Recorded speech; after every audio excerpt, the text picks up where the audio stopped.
Hi பிரைஸலோட எல்லாம் நல்லா இருக்கிறீங்களா? சரி, ஓகே. இந்த தினத்திலே நான் இதை குறித்து பேச வேண்டும் என்று ஆண்டவரிடத்தில் தியானத்தில் விசாரித்த போது ஆண்டவர் சொன்ன ஒரு காரியம் என்னவென்றால், நீங்கள் கர்த்தரை எவ்விதத்திலும் வஞ்சிக்காதபடிக்கு எச்சரிக்கையாய் இருந்து கொள்ளுங்கள். கர்த்தரை நீங்கள் எவ்விதத்திலும் வஞ்சிக்காதபடிக்கு நீங்கள் எச்சரிக்கையாய் இருந்து கொள்ளுங்கள். நீங்க சொல்லலாம், கர்த்தருக்கு முன்பாய் உத்தமும் உண்மையுமாய் நீதியாய் வாழ்ந்து கொண்டிருக்கிறேன் பிரதர், நான் எதிலே கர்த்தரை வஞ்சித்து விட போகிறேன் என்று சொல்லி. அதாவது இது போல ஆண்டு இறுதியில ஒரு தேங்க்ஸ் கிவிங் ஆஃபரிங் என்று சொல்லி சிலர் போடுவாங்க. சிலருக்கு அந்த வழக்கம் உண்டு.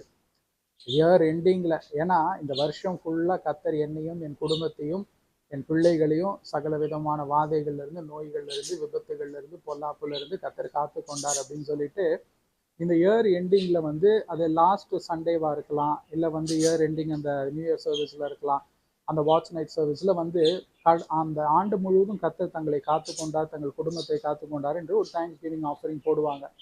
சிலருக்கு அந்த வழக்கம் கிடையாது. வழக்கமா அந்த ஆஃபரிங் சண்டே அன்னைக்கு போடுறது, டைத்து கொடுக்குறது. ஆனா நீங்கள் எல்லாவற்றிலும் உங்களுக்கு ஒரு நன்மை உண்டாகிறது, ஒரு லாபம் வருகிறது, ஒரு டிரான்சாக்ஷன் நடக்குது, ஒரு டீல் முடியுது அப்படின்னா உங்களுக்கு வருகிற ஒரு நன்மையான ஒரு பங்கு, பொருளாதார பங்குலே 10ல் ஒரு பாகத்தை எடுத்து கர்த்தருக்கென்று கொடுத்து விடுங்க. சரிங்களா? உங்க சிலர் சொல்றாங்க, தசம பாகம்லாம் பழைய ஏற்பாட்டுல உள்ளது பிரதர், அதை பத்தி ஒன்றும் நம்மளுக்கு அதை பத்தி இது பண்ண வேண்டாம் அப்படின்னு சொல்லிட்டு, தசம பாகத்தை நீங்கள் கொடுப்பதினாலே உங்கள் குடும்பம் கட்டாயம் ஆசீர்வதிக்கப்படும்.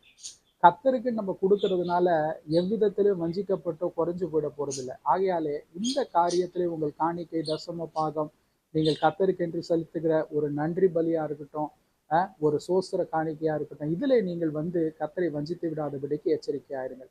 இது பொருளாதாரத்திற்குரியதாய் நான் பேசினேன். இரண்டாவதாக, கர்த்தரை மட்டுமாய் செய்த உங்களுக்கு நன்மைகள், கர்த்தரை மட்டுமாய் உங்களுக்கு பாராட்டின இரக்கங்கள், யாராவது ஒருத்தர் வந்து ஏன்று சொல்ல முடியுமா, நான் என்னோட பரிசுத்தத்தினால, நீதினால, என்னுடைய பலத்தினாலே, புயத்தினாலே தான் இந்த ஆண்டை நான் கடந்தேன், என் குடும்பத்தை நான் பாதுகாத்தேன்னு சொல்லி அப்படி ஒருத்தர் கூட இல்லவே இல்லை இந்த உலகத்துல.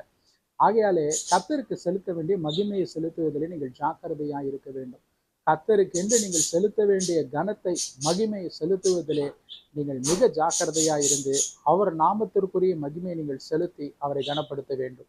அப்போதுதான் கர்த்தர் சகலவற்றிலும் மட்டுமாய் நம்மை காத்து கொண்டது மாத்திரமல்ல, வருகிற நாட்களிலே உங்கள் ஜெபம்லாம் சொல்றீங்களே பிரதர், ரொம்ப டிலே ஆகுது பிரதர், ஆண்டவர் ஜெபம் பதில் அளிக்க அப்படின்னு சொல்லிட்டு, அதற்கெல்லாம் நீங்கள் எண்ணினதுக்கும் வேண்டியதுக்கும் மேலாக ஆண்டவர் பதில் செய்வார். சரிங்களா? ஆகையால கர்த்தரை நீங்க அண்டிக் கொள்ளுங்க.